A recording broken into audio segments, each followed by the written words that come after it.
काका गेले आणि विशाल पाटील असं काही ठरवून केलेलं नाही. आमचा खूप प्रयत्न चाललेला की आपण एकत्र यावं, पण नियतीनंच ठरवलं आहे की त्यांनी जायचं आहे आणि आम्ही आता यायचं.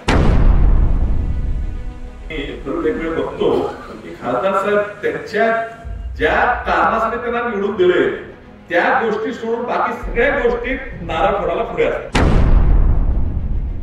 काकांना एवढी इच्छा आहे महाराष्ट्र शासनाच्या कामांचं क्रेडिट घ्यायचं तर त्यांनी विधानसभेत विधान परिषदेत काम करायचा प्रयत्न करावा.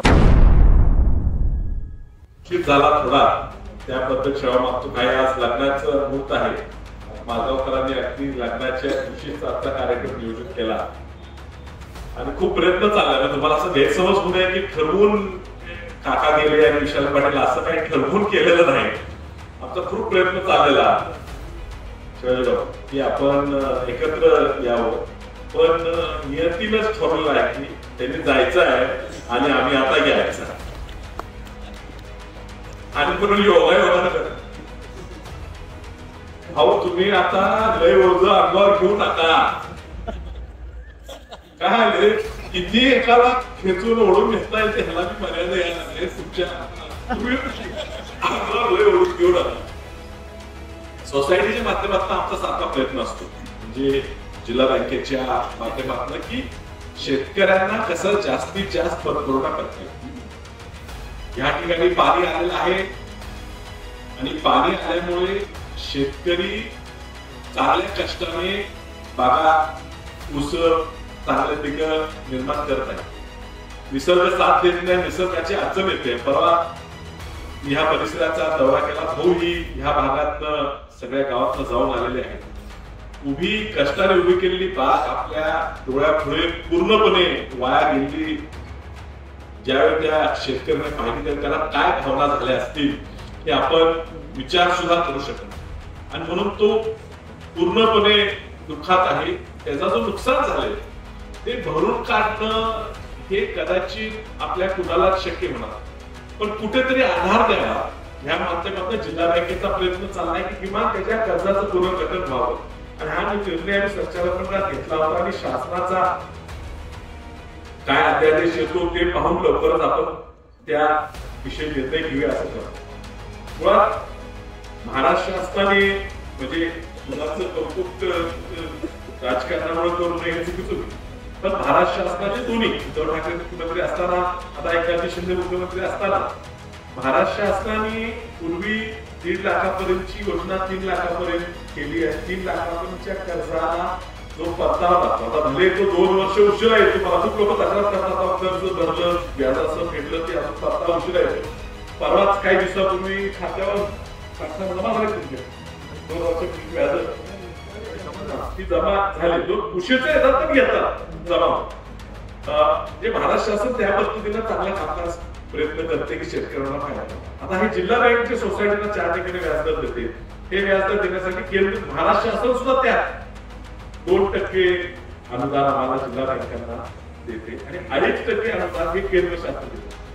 आम्ही सर्व जिल्हा बँकांनी केंद्र शासनाला मागणी केली की हे अनुदान तुम्ही 2.5% थोडं वाढवून द्या, म्हणजे आम्ही हे 4%चं आधी थोडं कमी करतो. शेतकऱ्याला आम्ही थोडं व्याजात सवलत देता येईल आणि ही सवलत आपोआप महाराष्ट्र शासनाचे पैसे वाचतील, कारण तुम्हाला व्याज परतावा देत असताना तेवढा कमी द्या. मात्र केंद्र सरकारने ते 2.5%ची जी सवलत आहे ती कमी करून ती 2% झाली, म्हणजे 0.5% कमीच केली. तरी जिल्हा बँकेने व्याज दरात कुठलीही वाढ केली नाही. तो पूर्ण होणारा तोटा जवळजवळ 10 ते 15 कोटी रुपये वर्षाचा हा जिल्हा बँकेने ह्याच्या आधीच होता. ह्याच्या पलीकडे जाऊन आता जी कर्ज शेतकऱ्याची थकीत पीक कर्ज थकीत झालं शकते कारण तो पीकच निर्माण झालं. त्या ऑर्डर निघत असताना फक्त खरीप पिकापुरती पुनर्गठन.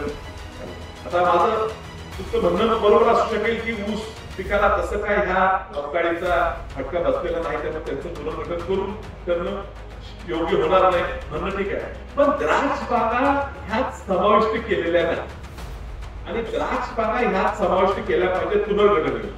दुसरं पुनर्गठन योजनेला व्याजाची 12% आकारणी करावी आणि मुद्दल पीक कर्जाचं व्याजासह एकत्रित करून त्याची आकारणी करावी.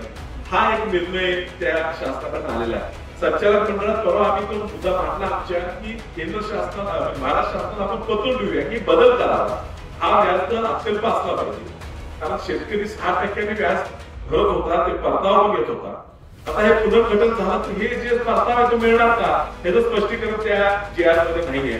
ह्याच्या पलीकडे जाऊन ही जी आता पुनर्गठन करणार त्या पुनर्गठनला सुद्धा शासनाने अनुदान चालू ठेवावं, म्हणजे 6% शेतकरी ते भरू शकेल. ते जर 12% भरावं लागलं आणि 12% भरताना मुद्दल अधिक व्याज, म्हणजे व्याजावर व्याज जे आजपर्यंत कुठलीही सोसायटी शेतकऱ्याला आकारत नाही, जिल्हा बँक शेतकऱ्याला सोसायटीला कधी व्याजावर व्याज आकारत नाही. ही GR काढताना हा विचार पूर्ण करून काढलेला नाही. गरजेत काढला असेल तर आम्हाला विश्वास वाटतो की आपण सुद्धा ह्या जिल्ह्याच्या कष्टकरी लोकांच्या अत्यंत जवळ आहात. तुम्हाला शेतकऱ्यांच्या अडचणी समजतात आणि तुम्ही हा की महाराष्ट्र शासनाकडे सुद्धा मांडून हा बदल करून घ्या. इतर जिल्हा बँकेच्या माध्यमातून जेवढी सवलत देता येईल खासदार साहेब सांगून गेले तर माफ करा. खासदार साहेब मी प्रत्येक वेळ बघतो की खासदार साहेब त्यांच्या ज्या कारणासाठी त्यांना निवडून दिले त्या गोष्टी सोडून बाकी सगळ्या गोष्टी नारळ फोडायला पुढे असतात. भाऊ तुमच्या कामाचा नारळ फोडायला तुम्ही खासदारांना बोलवता, चांगली गोष्ट आहे. कधीतरी खासदारांनी त्यांच्या कामाचा नारळ फोडायला तुम्हाला बोलवावं, आम्हाला बोलवावं, पण ते कामच घडत नसल्यामुळे त्यात ते मागे पडतात. आणि म्हणून महाराष्ट्र शासनाने टेंबू योजनेची सुधारित प्रशासकीय मान्यता मंजूर केली. हा राज्य शासनाचा विषय आहे. त्याचे सुद्धा आमच्या सांगलीभर पोस्टर लागले की ते काकांनी मंजूर करून दिलं. काकांना एवढी इच्छा आहे महाराष्ट्र शासनाच्या कामाचं क्रेडिट घ्यायचं तर त्यांनी विधानसभेत विधान परिषदेत काम करायचा प्रयत्न करावा. दिल्लीत जाऊन जी आपल्याला प्रतिनिधी पाहिजे, बोलणारा, निधी खेचून आणणारा असा प्रतिनिधी आपल्याला न मिळाल्यामुळे जिल्ह्याचं नुकसान होते. आणि त्यामुळे मी भाऊ तुम्हाला सांगितलं की तुमच्यावर निष्कारण ओझा लोकांच्या कामाचा वाढतोय आणि आम्हाला तो बघवत नाहीये. त्यामुळे तुम्ही ह्या येणाऱ्या हा राजकीय व्यासपीठ नाही, तुम्ही आम्हाला सगळ्यांना एकत्रित बोला. आणि मी पक्ष म्हणून बोलत नाही, पण 10 वर्ष खासदारकी झालेले आम्ही आता 7-10 वर्ष आम्ही पण जिल्हा बँकेचे संचालक आहे आणि आमचा तोच प्रयत्न चाललाय की जिल्हा मध्यवर्ती बँकेच्या माध्यमातून सोसायट्यांना जास्तीत जास्त सुविधा करून देणं. पेट्रोल पंप चांगला मुद्दा मानला की वेगवेगळे व्यवसाय करता येतात. तर आता हे काय नवीन शासनाने किंवा नवीन सरकार मंत्र्याने सर केलेलं नाही. हे पूर्वीपासून सरकारी विकास सोसायटीचं नाव विकास म्हणजे डेव्हलपमेंट विकास नाही, विकास म्हणजे विविध कार्यकारी सर्व सेवा सहकारी संस्था. त्यांनी स्थापनाच केली विविध कार्यकारी कामं करतात. आम्ही काही संचालकांना सोसायटीच्या केरळात घेऊन गेलो आणि कदाचित आपल्या सर्वांची इच्छा असेल तर आपण एखाद्या जिल्ह्यामध्ये बँकेमार्फत परत एखादी ट्रिप आपण काढूया. तर केरळमध्ये विकास सोसायटीला बँक म्हणतात, कारण ती फक्त पतपुरवठा करते, चांगल्या पद्धतीने करते, एवढी मोठी संस्था आहे. तिथं विकास संस्थेच्या स्वतःचे इंजिनिअरिंग कॉलेज आहे, मेडिकल कॉलेज आहे. म्हणजे ही घटना पूर्वीपासून आहे. म्हणजे मी वसंतदादांचं नातू सरकारात खूप मोठं काम केलं म्हणून म्हणत नाही, पण वसंतदादांच्या पूर्वीपासून सरकार कायदा खूप स्पष्ट आहे की ही संस्था, म्हणून आपला 75 वर्ष तुम्हाला स्वातंत्र्य झाल्या तुमची संस्थेची स्थापना झाली होती, पण तुमच्याहून 25, 30, 40 वर्ष जुन्या संस्था आपल्या जिल्ह्यात तर आहेत. मिरज तालुक्यात भाऊच्या मतदारसंघात जुन्या संस्था आहेत. या संस्थेचा आता विस्तार वाढवायची गरज निर्माण झालेली आहे. आणि म्हणून काही सोसायटीची लोक आहेत, शेजारच्या आपल्या सुरेशाला कुटुंबी सोसायटीची लोक इथे उपस्थित आहेत. आपण सर्वांनी म्हणून कुठले तरी नवीन उद्योग करावे, त्यातनं जास्तीत जास्त निधी जिल्हा बँक तुम्हाला कमी व्याजात उपलब्ध करून देईल. तुम्हाला इमारत बांधायची असेल, गोडाऊन बांधायचे असतील, त्यासाठी आपण जिल्हा बँक बिनव्याजी जवळजवळ 20 लाख रुपये देतो.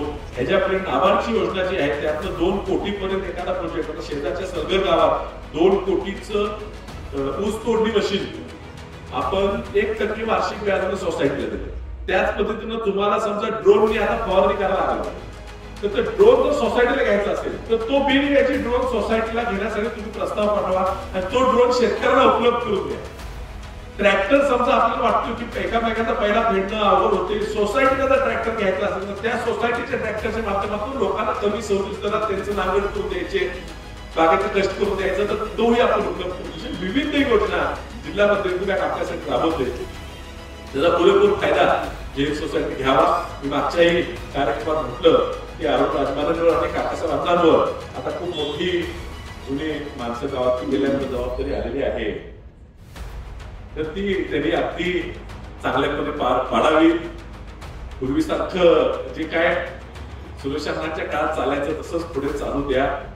चांगल्या पद्धतीने संस्था वाढवावी. आमचं पूर्ण सहकार्य तुमच्या पाठीशी राहणार. काही गमती बोलला असेल तर कोणी घेऊ नका, पण आपण सर्वांनी आम्हाला बोलवलं. मालगावची वैशिष्ट्य असं आहे की निवडणुकीचं वारा आहे तरी तुम्ही सगळे पक्ष एकत्र उपस्थित करता आणि आम्ही पण येतो. एवढी बांधिलकी आमच्या सर्वांची तुमच्याशी आहे, ही जबाबदारी आमची राहते तुम्ही बोलवून घेण्याची, आणि म्हणून आपण सर्वांनी आम्हाला बोलवला, सत्कार केला, त्यामुळे आपला आभार मानून मी थांबतो.